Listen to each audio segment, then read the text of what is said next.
tomu podání návrhu mě přivedlo vlastně moje okolí, protože vnímám ten problém, který chci, aby byl upraven v zákoně o rodině, jako problém velmi aktuální a v tuto chvíli bych řekl dokonce neřešený.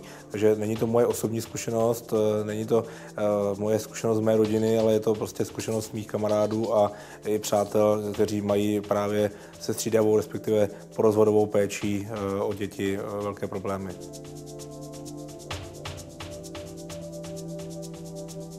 Podívejte se, mám syna rozvedenýho a ona jim 18 let je klukovi a nedovolila jim normálně, aby ten táta je navštěvoval. Děcka už dneska jsou pomalu dospělí a chodí na černo za ním. Tak co si máte o tom myslet? Je to taková lumpárna, jestli točíte teda tak, říkám to otevřeně, je to hrozná lumpárna.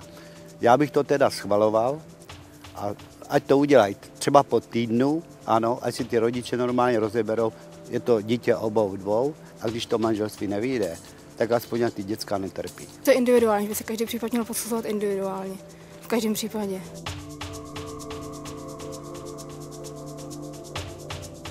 V podstatě v tuto chvíli zákon o rodině říká, že rodič, který je způsobilý a který má o výchovu zájem, tak jemu soud může svěřit do střídavé výchovy, případně společné výchovy právě po rozvodu toho potomka. A tato novela by měla říkat, že ne, že soud může, ale soud svěří. Čili jsou-li splněny kumulativně ty podmínky, které jsou, jak jsem říkal, právě ten zájem toho rodiče a zároveň způsobilost toho rodiče, tak soud v podstatě by měl svěřit primárně do střídavé péče toho potomka. Přitom ale stále musí respektovat zájem dítěte. Ten je neměnný a ten také v té podobě, kterou navrhuji já, zůstává. V podstatě smyslem toho je, aby dosavadní soudní praxe, která je velmi zažitá, byla trochu prolomena. Byla prolomena v tom duchu, že při dnešních údajích, kdy v 90% případů je svěřována porozvodová péče, nebo dítě je svěřováno při porozvodové péči do péči matky, tak, a pouze ve 3 případech se jedná o střídavou péči, tak aby tyto poměry, tato čísla se prostě změnila a zároveň byla nastavena trošku jiná pravidla hry. Já se domnívám, že ta novela má řešit i to, že ten potomek by i po rozvodu rodičů měl cítit přítomnost obou rodičů, jak té biologické matky, tak i toho biologického otce.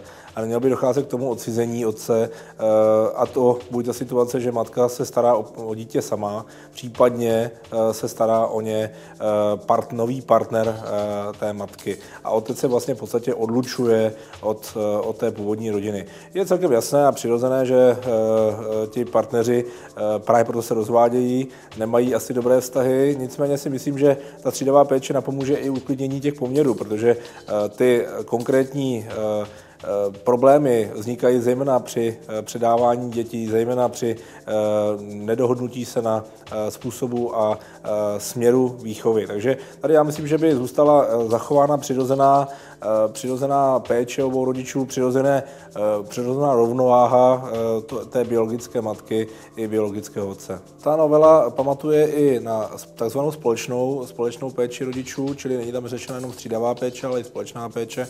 A já tam navrhuji, aby došlo k dohodě, aby soud schválil dohodu rodičů, protože společná péče je velmi složitá péče, je to zejména v případech, kdy partneři musí zůstat v jedné nemovitosti bydlet, protože nemají třeba jinou možnost, nebo to dítě je už ve věku, kdy už samo vnímá a má oba rodiče de facto stejně rádo a nemá potřebu prostě ta matka nebo otec z toho bydliště odcházet. Čili vlastně de facto se může stát to i po tom rozvodu, že se oba rodiče starají o to dítě úplně stejně, jak se starali dosud, ale je potřeba, a tady já bych navrhoval, a je to právě vlastně novela, kterou chci, aby byla prosazena, vznikla dohoda mezi rodiči a soud jí tu takovou dohodu musí schválit.